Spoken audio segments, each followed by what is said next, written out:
নমস্কার বন্ধুরা, music and travel by Pinky চ্যানেলে আপনাদের আবার স্বাগত জানাই। আশা করি আপনারা সবাই ভালো আছেন, সুস্থ আছেন। আজ যে ব্লগটি আমি শেয়ার করছি সেই দিনটি ছিল 8ই সেপ্টেম্বরের, অর্থাৎ যেদিনকে আমরা আমেরিকাতে এসে পৌঁছালাম তার ঠিক পরের আমরা যে দিনটি রওনা হয়েছিলাম সেদিনটি ছিল 6 তারিখ। 6 তারিখে রাত্রি 9:30টার সময় আমাদের ফ্লাইট ছিল। আর আমরা যেদিনকে পৌঁছালাম সেদিনটি ছিল 7 তারিখের বিকেলবেলা 6:30 থেকে 7টার মধ্যে, অর্থাৎ আমেরিকাতে তখন সকাল 9টা মতো বাজে। 7 তারিখে আমরা আমাদের আমেরিকার অ্যাপার্টমেন্টে পৌঁছানোর পরে ভীষণই ক্লান্ত বোধ করছিলাম। টানা 22 ঘন্টা ধরে জার্নি করে আমরা তিনজনে ভীষণ ক্লান্ত ছিলাম। অ্যাপার্টমেন্টে পৌঁছে আমরা তিনজনে ফ্রেশ হলাম। ফ্রেশ হয়ে ব্রেকফাস্ট সেরে নিলাম। দুপুরে লাঞ্চ সারার পরে আমরা তিনজনেই ঘুমিয়ে পড়েছিলাম। আর আমাদের শক্তি ছিল না ওঠার মতো। বিকেলে ওঠার পরে অনেকটাই লেট হয়ে গেছিল, আমরা আর সন্ধ্যাবেলায় কোথাও বেরোইনি। আমেরিকাতে আমাদের এই অ্যাপার্টমেন্টটি হলো গ্রাউন্ড ফ্লোরে, আর গ্রাউন্ড ফ্লোরে হওয়াতে এই জায়গাটি হলো আমার সবচেয়ে বেশি প্রিয়। যদিও ভিডিও কলে এর আগে আমি অনেকবারই জায়গাটি দেখেছি, কিন্তু সামনে দেখে যেন আরো মুগ্ধ হয়ে গেলাম। চারিদিকে সাজানো গোছানো দিগন্ত বিস্তৃত মাঠ, না কোনো কোলাহল না কোনো যানবাহনের আওয়াজ। দেখে যেন মনে হচ্ছে সামনে কোনো ক্যানভাসের ছবি দেখছি। আর এই মাঠ দেখে আমার দুই মেয়েকে আর কে ধরে রাখে। সকাল সকালই বেরিয়ে গেল তারা খেলতেই মাঠের মধ্যে।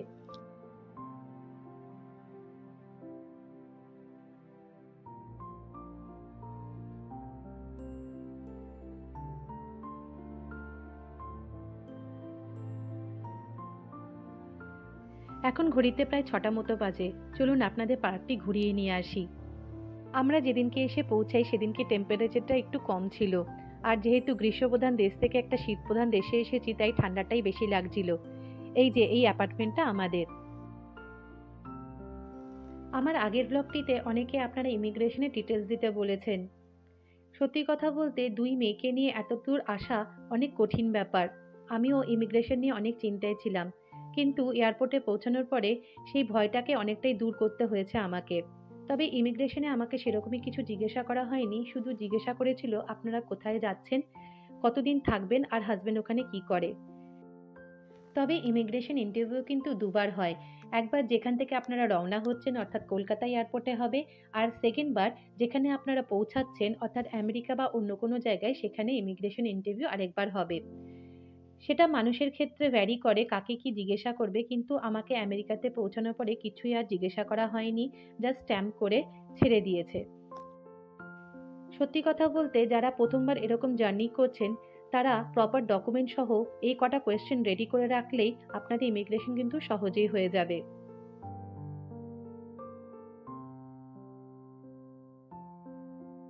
পার্কটির এ প্রান্তে এসে যেন আমি আরো মুগ্ধ হয়ে গেলাম। চারিদিকে সুবিস্তৃত খেলার মাঠ, আর তার মাঝখানে ছোট বাচ্চাদের জন্য এরকম ছোট্ট একটা প্লে এরিয়া করা। আমার মেয়েরা তো এখানে এসে ভীষণই খুশি হয়ে গিয়েছিল। আর শুধুমাত্র এইটুকুনি জায়গার মধ্যে এই প্লে এরিয়াটা সীমাবদ্ধ নেই। যেখানে যেখানে অ্যাপার্টমেন্ট রয়েছে বা নিজস্ব বাড়ি রয়েছে সেখানে সেখানে এরকম ছোট ছোট প্লে এরিয়া বাচ্চাদের জন্য তৈরি করা।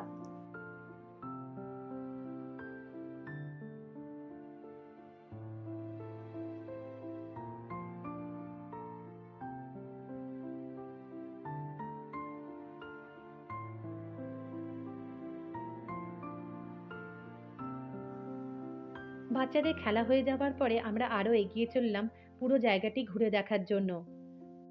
পড়ন্ত বিকেলে সূর্যের আলো চারিদিকটা যেন আরো সুন্দর করে তুলেছিল। চারিদিকটা কি অপূর্ব লাগছে দেখুন।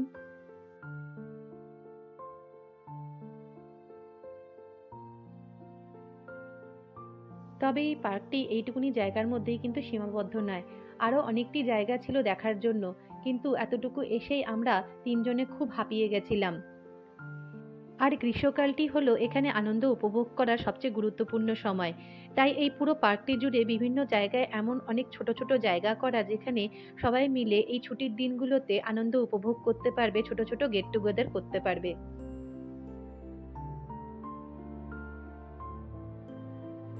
হাঁটতে হাঁটতে আমরা প্রায় মেইন রোডের কাছে চলে আসলাম। আমাদের কিছু কেনাকাটিও করার ছিল, সেই জন্য সামনেই ডলার ট্রি ছিল, সেখানে গেলাম কেনাকাটি করতে।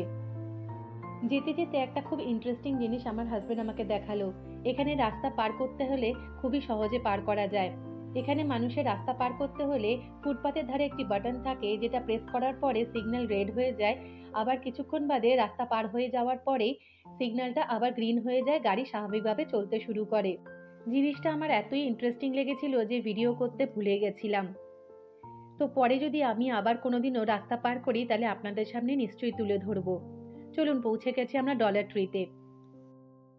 এই ডলার ট্রিতে ঘরে হরেক রকমের জিনিসপত্র, যেমন বাসন থেকে শুরু করে কসমেটিক্স, ঘর সাজানোর জিনিসপত্র, খাতা, বই, পেন, বাথ এসেনশিয়াল বিভিন্ন রকমের জিনিস কিন্তু মাত্র $1.25 থেকে শুরু করে $5 দাম পর্যন্ত পাওয়া যায়।